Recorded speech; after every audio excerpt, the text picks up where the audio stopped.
Hello dear student, आप सभी का हमारे यूट्यूब चैनल पे एक बार फिर से बहुत बहुत स्वागत है।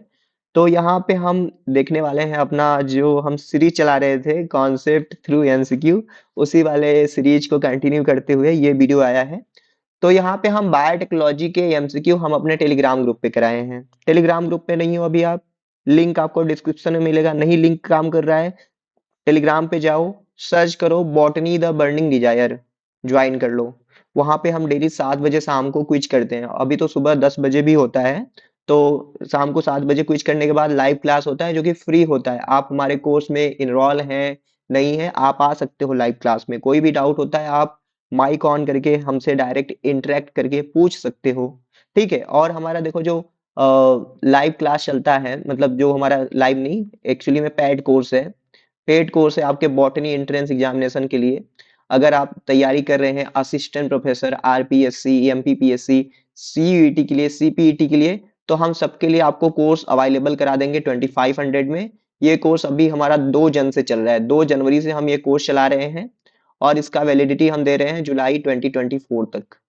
ठीक है। यहाँ पे आपको हम है written notes, audio note, mock test, PPT, video video lecture सब कुछ अवेलेबल करा देते हैं। 240 प्लस से ज्यादा लोग इनरोल हैं अभी तक।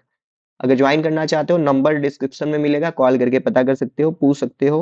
हम्म। अरे कोई फ्रॉड व्रॉड नहीं है भैया, सब कुछ सही है। चलो आओ हम अपने कॉन्सेप्ट पे चलते हैं। हम्म। अरे वीडियो देखा करो तो लाइक भी कर दिया करो, कमेंट भी कर दिया करो कि हाँ क्या नया चीज सीखा। तो पहला हमारा कॉन्सेप्ट पूछता है, हमारा पहला कॉन्सेप्ट होता है भैया स्प्लिट जीन से। स्प्लिट जीन से क्वेश्चन आता है, आपको बताना है कि स्प्लिट जीन के बारे में आप क्या समझते हो। अब देखो स्प्लिट जीन क्या होता है, जब हम यूकैरियोटिक सेल में देखते हैं ना, ईके को हम यूकैरियोटिक सेल बोलते हैं। ईके का मतलब यूकैरियोटिक सेल होता है। तो यहाँ पे जो एमआरएनए बनता है ना ट्रांसक्रिप्शन के दौरान, इसमें क्या होता है, इसमें कुछ होता है कोडिंग रीजन, कुछ क्या होता है, कोडिंग रीजन होता है, और कुछ होता है नॉन कोडिंग रीजन। क्या होता है, नॉन कोडिंग रीजन होता है। तो ये जो कोडिंग और नॉन कोडिंग रीजन होता है ना, इसको हम टेक्निकली कुछ बोलते हैं। जो कोडिंग रीजन होता है इसको हम क्या बोलते हैं, देखो भैया, इक्सॉन बोलते हैं। क्या बोलते हैं, इक्सॉन बोलते हैं। और नॉन कोडिंग को हम क्या बोलते हैं, इंट्रॉन बोलते हैं। तो ये कॉन्सेप्ट अपना क्लियर कर दो कि जो ह्यूमन जीनोम है या कोई भी जीन है, उसके अंदर मैक्सिमम अमाउंट तो इंट्रॉन होता है, नॉन कोडिंग जीन होता है। जो एग्जाम का नंबर होता है वो बहुत कम होता है, बहुत कम परसेंटेज में होता है। तो ये स्प्लिट जीन होता है। स्प्लिट जीन का मतलब है क्या है कि भैया वहां पे नॉन कोडिंग और कोडिंग दोनों पार्ट रहेंगे। इसके बारे में देखो किसने बताया था, शार्प एंड रॉबर्टिस ने बताया था। रॉबर्टिस ने बताया था 1993 में। तो इन्होंने एक टेक्निक बता दिया बाद में, स्प्लाइसिंग। स्प्लाइसिंग के बारे में बताया, स्प्लाइसिंग के बारे में बताया, स्प्लाइसियोसोम का मतलब क्या होता है। अब स्प्लाइसिंग का क्या मतलब है भैया, कि आपको क्या करना है, जीन को करना है पोस्ट ट्रांसक्रिप्शनल मॉडिफिकेशन करना है। तो उसमें क्या होता है, जो इंट्रॉन वाला रीजन होता है, देखो इंट्रॉन वाला जो नॉन कोडिंग रीजन होता है, इसको क्या करते हैं, कट कर देते हैं। कट करके क्या कर देंगे, रिमूव करा देते हैं। और जो एग्जाम वाला रीजन होता है, जिसको हम कोडिंग वाला रीजन बोलते हैं, इसको सारों को ऐड कर देते हैं। जस्ट लाइक दैट कि कोई मूवी का शूटिंग हो रहा है, मूवी मान लो 6 महीने में शूट होके तैयार हुई है। तो उस क्या है कि मूवी 6 महीने में तैयार हुई, तो उसको क्या करते हैं, एडिटिंग करते हैं। जो आपका अच्छा अच्छा पोर्शन होता है उसको रखते हैं मूवी में। 3 घंटे की मूवी बनी, 10 घंटे तो ऐसे खराब है, तो 10 घंटे वाला क्या है, इंट्रॉन है। और जो आपका 4 घंटे वाला है वो क्या है, 3-4 घंटे वाला एग्जान वाला बचा। तो आपको उम्मीद करता हूँ स्प्लिट जीन के बारे में समझ में आ गया होगा। एग्जान जो होता है कोडिंग रीजन होता है, ये बात ध्यान रखना, एग्जाम में आएगा। अगले कॉन्सेप्ट की तरफ चले, तो अगला कॉन्सेप्ट हमारा है भैया कि हमारा पूछता है अगला कॉन्सेप्ट रिकॉम्बिनेंट डीएनए के बारे में। रिकॉम्बिनेंट डीएनए के बारे में। तो अब आप कहोगे कि सर रिकॉम्बिनेंट डीएनए का मतलब क्या है, बायोटेक्नोलॉजी का पोर्शन हम कर रहे हैं ना।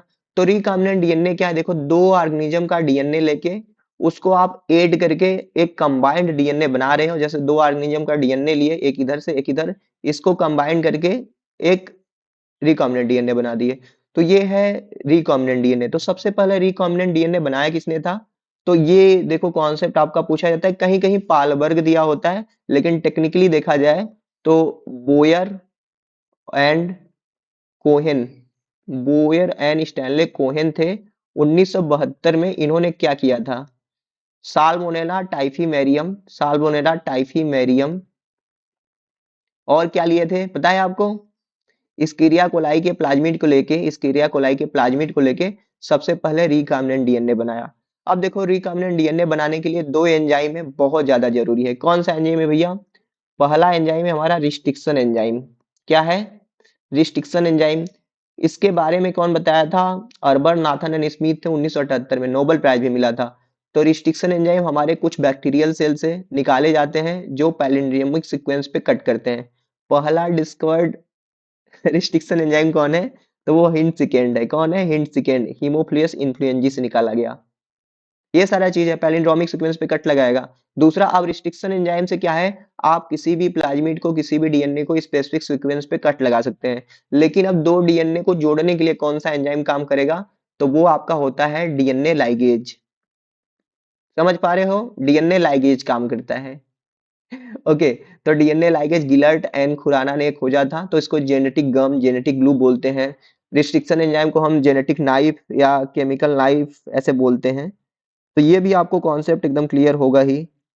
चलो अगले कॉन्सेप्ट के ऊपर चलते हैं। अगला हमारा कॉन्सेप्ट बहुत ही इंपॉर्टेंट होने वाला है।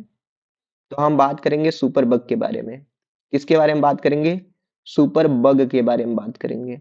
तो देखो क्या था, बहुत पहले क्या था, पानी जो समुद्र होता है, समुद्र के ऊपर बड़े बड़े समुद्री जहाज जाते थे, जैसे बहुत सारे ऑर्गेनिक ऑयल यानी कि पेट्रोल डीजल लेके जाते थे, ट्रांसपोर्ट का काम करते थे एक्चुअली। तो क्या होता था, पेट्रोल और डीजल पानी में रिस रिस के ऐसे समुद्र में जाता था और क्या कराता था? पॉल्यूशन कराता था। क्या कराता था भैया? पॉल्यूशन कराता था।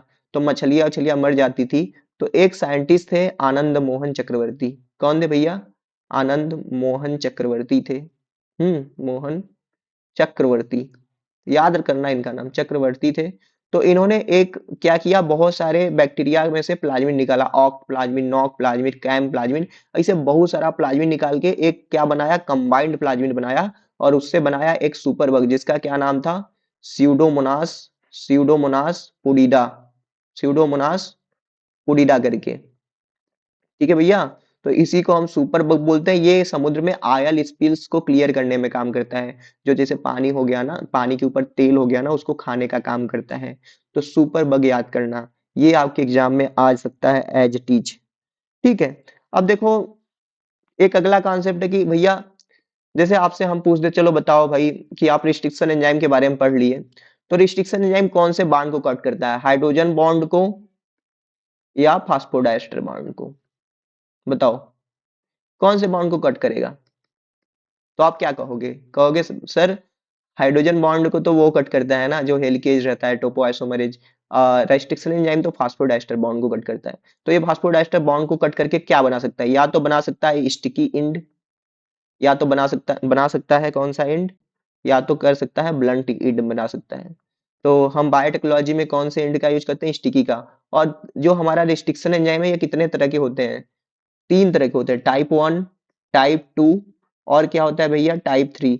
तो सबसे ज्यादा यूजफुल कौन है? वो टाइप 2 है, जो हम बायोटेक्नोलॉजी में, रिकॉम्बिनेंट डीएनए टेक्नोलॉजी में यूज करते हैं। कहोगे सर काहे यूज करते हैं, पहला और तीसरा को काहे नहीं यूज कर सकते हैं?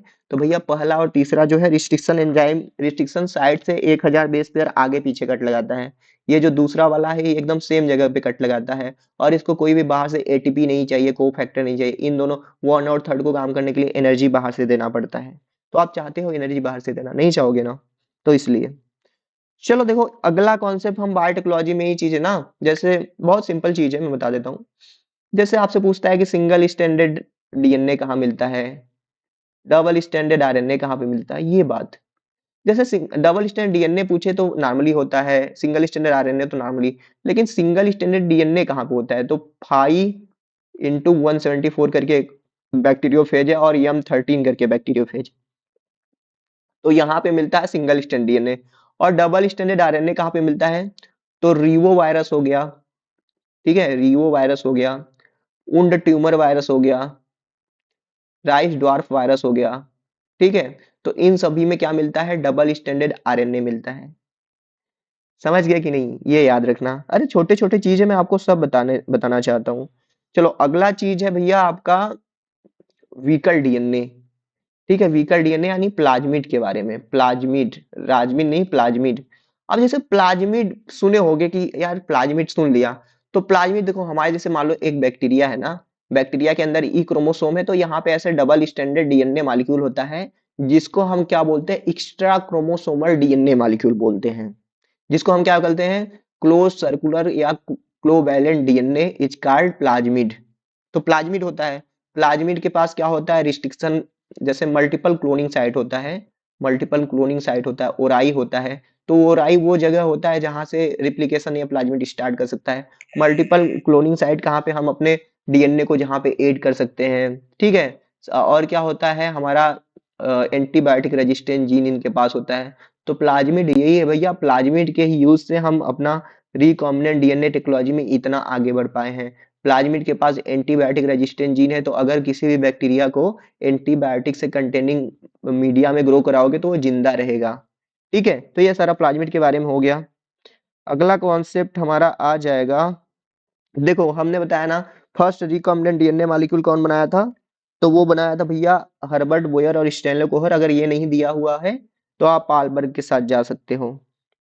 ठीक है, अगला हमारा कॉन्सेप्ट देखो पूछता है कि भैया अगर कोई भी प्लांट है या कोई भी एनिमल है या जीएमओ प्लांट, जीएमओ प्लांट का मतलब समझते हो, जैसे बीटी ब्रिंजल, बीटी कॉटन हो गया, या कोई भी जेनेटिकली मॉडिफाइड ऑर्गेनिज्म हो गया, उसको अगर आपको मार्केट में बेचना है या उसका बिजनेस करना है, तो आपसे आपको किससे परमिशन लेना पड़ेगा, तो आपसे जियाक से परमिशन लेना पड़ेगा, जियाक, जेनेटिक इंजीनियरिंग अप्रूवल कमेटी। तो ये आपको याद रखना है।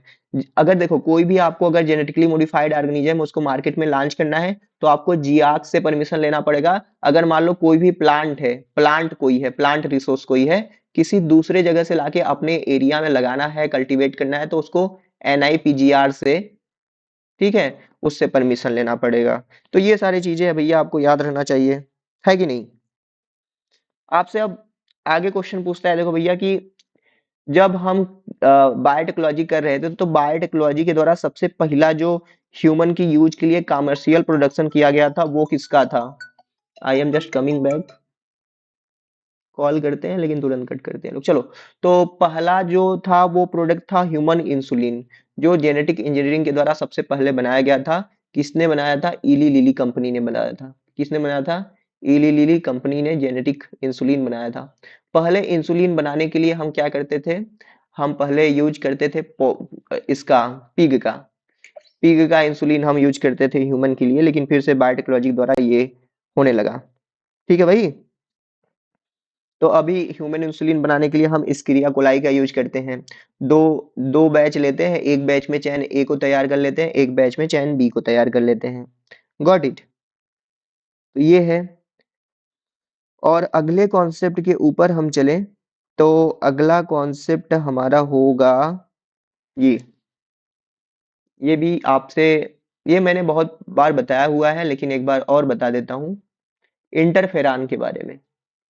आप कहोगे इंटरफेरॉन क्या है सर, तो देखो इंटरफेरॉन क्या है, इंटरफेरॉन के बारे में बताया था आइजैक एंड लिंडमैन ने। किसने बताया था, आइजैक एंड लिंडमैन ने बताया था। अब क्या होता है, जैसे मान लो ये सेल है बहुत सारे, क्या है ये सेल है, अगर सेल के ऊपर कोई भी वायरस अटैक कर रहा है, यहाँ पे इसके ऊपर वायरस ने अटैक कर दिया सेल के ऊपर, तो सेल क्या होता है, कुछ ना ग्लाइकोप्रोटीन मॉलिक्यूल को सिक्रेट करता है, ग्लाइकोप्रोटीन या प्रोटीनेशियस मॉलिक्यूल को सिक्रेट करता है, जो कि जाके इस सेल को बताता है कि भैया अपने द्वार दरवाजे जो भी रिसेप्टर है उसको बंद कर लो, हमारे ऊपर सेल से, हमारे सेल के ऊपर वायरस ने अटैक कर दिया। तो फर्दर वायरल इन्फेक्शन को रोकने के लिए इंटरफेरॉन जिस सेल पे वायरस अटैक करता है वही सिक्रेट करता है, तो ये होता है इंटरफेरॉन। ठीक है, देखो इंटरफेरॉन के ऊपर कहीं कोई कोई कहता है ग्लाइकोप्रोटीन है, कोई कोई कहता है लाइपोप्रोटीन है, तो ये भी बात ध्यान रखना। तो इतना रहा, आगे के लेक्चर में हम और सारा बात करेंगे, 15 मिनट का लेक्चर है। कमेंट सेक्शन में बता दिया करो यार कि कैसा लगता है, चीजें समझ में आती है कि नहीं, रिकॉल होती है कि नहीं, रिवीजन होती है कि नहीं। बताया करो। आधा लेक्चर देखते हो फिर छोड़ के चले जाते हो, अरे अभी भी कमेंट कर दो जाने से पहले। थैंक यू भैया, कुछ भी तो बोल दो।